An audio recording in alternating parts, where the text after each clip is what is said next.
Alright, so there's a new Candyman coming out for some reason. So we are revisiting the original. Now, I've only seen the first one. I did not realize there were three of them. I don't know how connected they all are. So that should be interesting. My understanding is that the new one, it's doing a Halloween where it's just going to take place after this one.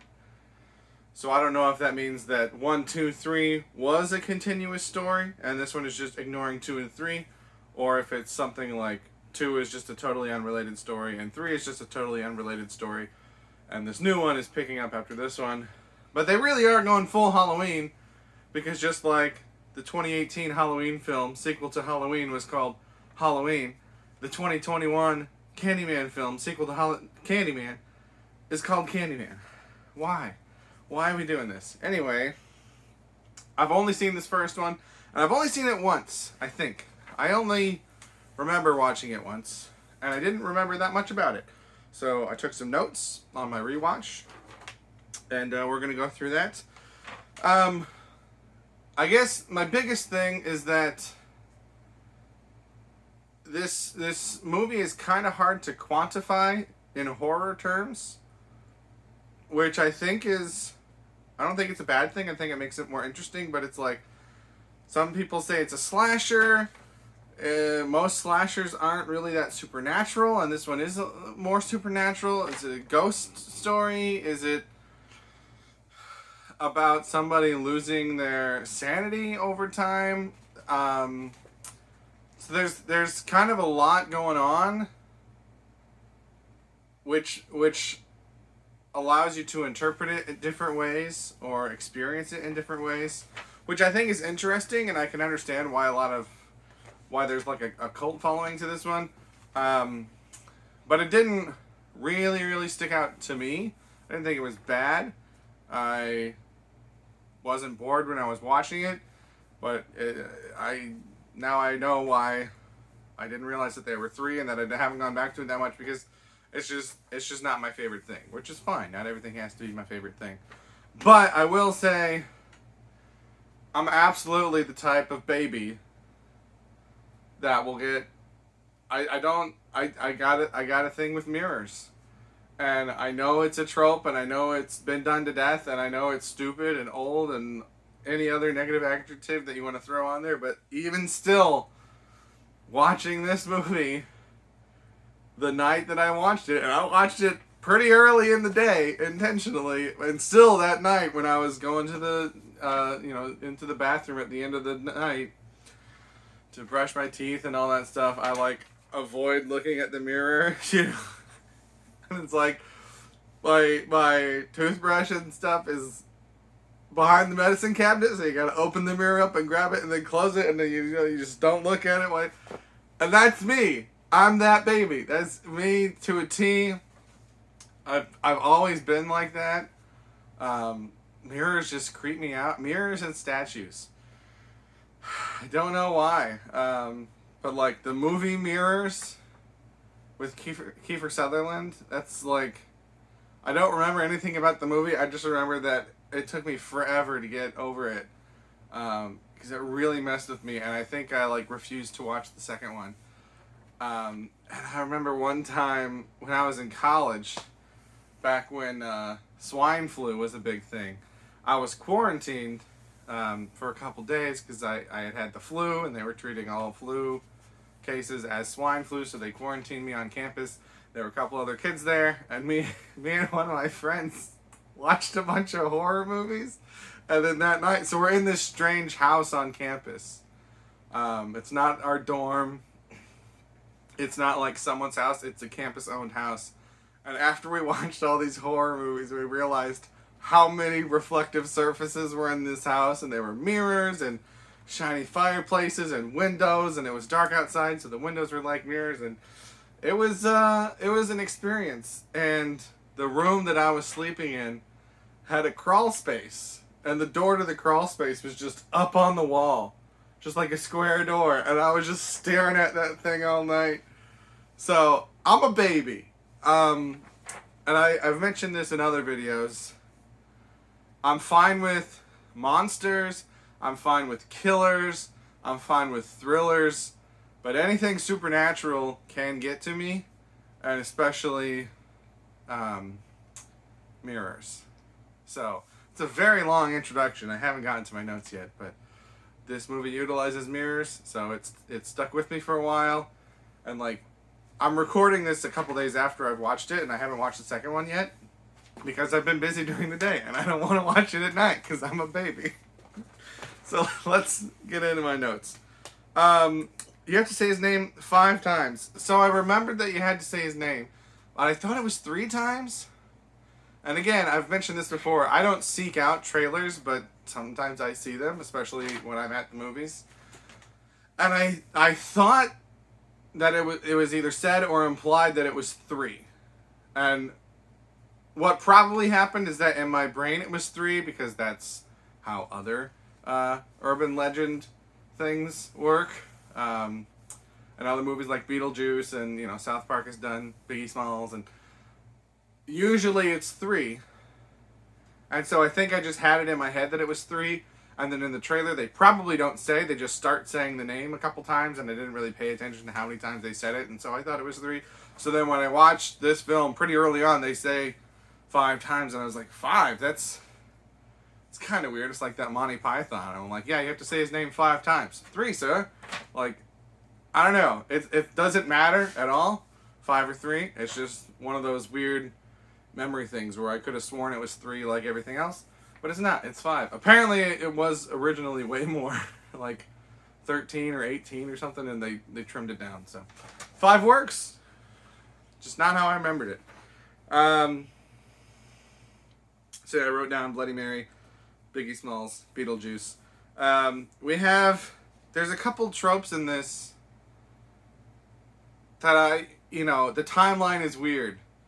And I'm like, where did this thing come from? So they talk about a guy who, I think, at the opening of the film, we see this couple, and the female says the name the 5th time, after the male leaves after 4, and she gets murdered, and the boyfriend sees it, and we don't see his reaction, but we are told his hair turned white from shock, which, to me, that's a thing from It. Right? That's what happens to Henry Bowers in It. But I'm like, this must be just an older trope that goes back even further. And I don't know what the original source of it is. But every time I hear that, I think of It. I don't know if I think this came out after the It miniseries. It was 1991. When was Candyman? I don't know. I didn't write it down. I think after 1991, though. So, is that an It reference? Or is that an older trope? I'm not sure. Then I just wrote down mirrors creep me out, which I've already talked about. So the setup for the story is interesting because we're following these students that are investigating this story. So, I think a lot of times how you get into the story is kind of ignored, and we just kind of take it for granted that, okay, we're following this character and things are going to happen to them. But with this, these people are actively seeking out these urban legends and these myths and these stories, and then they end up paying the price for it, right? Like it's something that if they had the chance again, they probably would not do. So I think it's pretty unique. It's not done in like I was gonna say it's not done in like a Destiny way of like, they were cursed with it, or they were destined to do it. But there is a weird thing towards the end of the movie where it shows a mural, and it's like, what's her name? Helen? It's like supposed to be her in the painting, and it's like she's not like the reincarnation. But, so the whole backstory on Candyman is he was the son of a slave who was killed for loving a white woman, I think, is the abridged version. And so it's like she is not the reincarnation of, but more or less the reincarnation of his beloved, his I don't know if they ever got married. I don't remember. So I guess there is technically a bit of destiny to it there, but when you're watching the movie, you definitely feel like The characters are getting themselves into this situation. They're making the choices that lead them to that. It's not just something that happens to them, like I think a lot of horror movies are. And it's not something that seems inevitable. Maybe it was, but we won't know that because they actively made choices that led them down that path. So I think it's an interesting setup. I think it's unique and it's different, which I think makes it stand out. What does this say?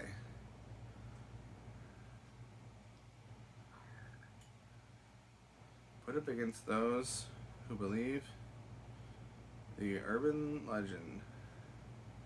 I'm not totally sure what that note means, so I'm going to move on. Heavy on jump scares. So this is a thing that movies love to do where, you know, they build up the suspense with the music and an animal jumps out. You know, we've got the dog in this. We get, you know, characters unnecessarily touching their friends or whatever quickly so that it's a big jump scare. Other people have explained this better than me. I feel like Dan Merle has talked about this, where like, if you say that you don't like jump scares, then people are like, oh, you're a big baby, you just get scared too easily. And I get scared of a lot of things too easily, like the mirrors, and statues, and crickets. I don't have a problem admitting when I'm afraid of things, even if it's not rational. Some jump scares do scare me, but a lot of the time, because you can see them coming, they're just annoying. And if it's not a jump scare for the character, or if it's not a genuine scare for the character, I just find them annoying. So like, animals, that can be done to show that the character is getting creeped out without trying to trick the audience. But like anything where like, I'm standing here and my friend is off screen and they reach in and touch my shoulder and I freak out, like, that's so dumb. If you're in a situation like that with someone, you'd be like, hey, I'm coming up next to you. Like, you would... It takes me out of the movie because it's not how people act. It's not how those situations would go. But like, the jump scare when they like close the mirror, or I guess, I don't know if it's done when they close it and he's there, or I know at least once he just pops up there. I think maybe it's done both ways. I don't know. But like, those I'm fine with because we are experiencing what the character is experiencing and it's a genuinely scary moment. It's not done to try to make a non-scary moment more scary artificially. So I don't hate all jump scares. I just feel like a lot of times they're lazy. And sometimes they get me, but most of the time I feel like the music, like I said, the suspense is built up so much that I'm just like, okay, a bird's gonna fly in now or something, right? And so it takes me out of the movie because I expect that.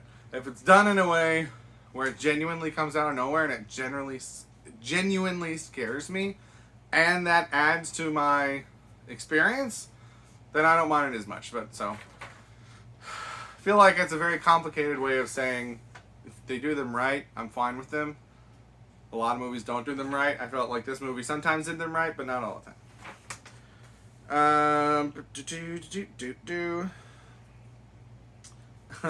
Okay, I wrote down outdoor public bathroom. So I don't remember when or why I watched this for the first time. But I have a range because I have a distinct memory of being at a park that had an outdoor public bathroom like the one that is featured in this movie. And I must have been there somewhat recently after I saw this movie because I was terrified to go into that bathroom.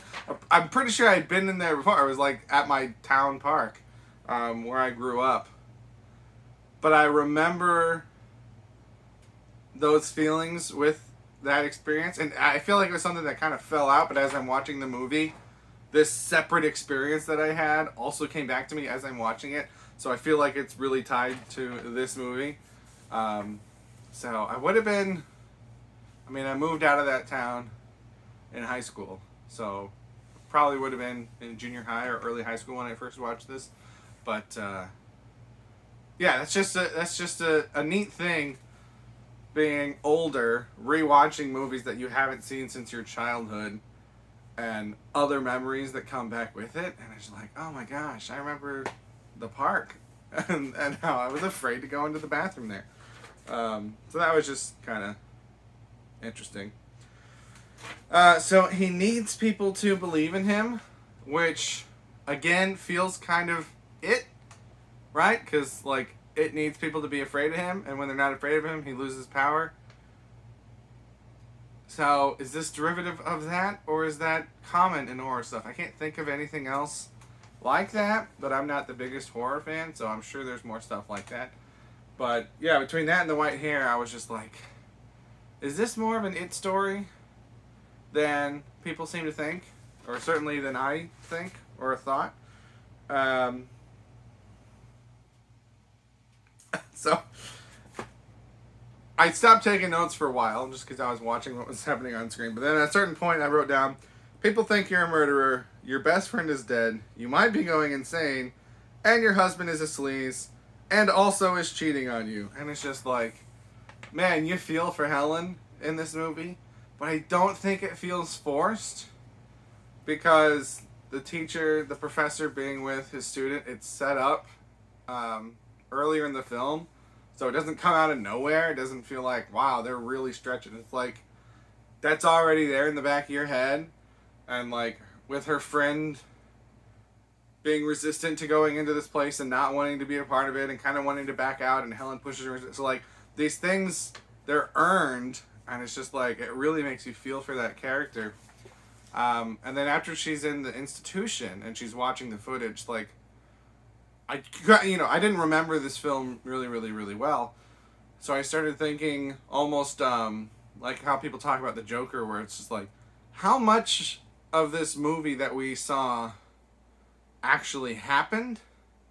How many of her experiences, like, obviously he wasn't really there in the room, as we saw from the footage, but was his presence there? Was his spirit there? Or was she just going insane? And it's one of those things where there are a couple different ways that you could take it based on what things you pick up on, what things you don't pick up on. And I think that makes it really interesting. And while I'm not jumping at the bit to watch this again, I think it does add rewatch value. And if I'm ever, hanging out with people and they're like, hey, you know what? Let's watch Candyman.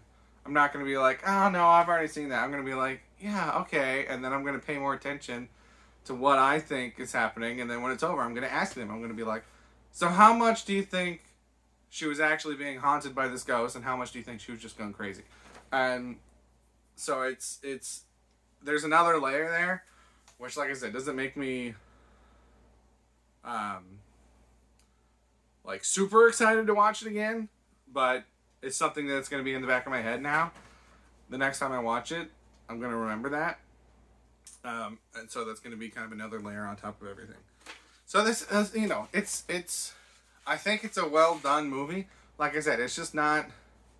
I guess maybe I just like things spelled out for me more. That's not always true though. So I don't know. This seems like a movie that I would enjoy more, and I don't know why I don't enjoy it more. I don't specifically dislike much about it. It just, I don't know. It just didn't click with me for whatever reason. What have we got? Stop picking up weapons. So the first time she blacks out, she wakes up in, is it Anne-Marie? Is that her name? In the apartment of the lady that she met in the projects. And she, like, finds a meat cleaver on the ground, I think, and just picks it up. And I get it, because you hear someone screaming, there's blood everywhere, you don't know what's there, so you want to defend yourself.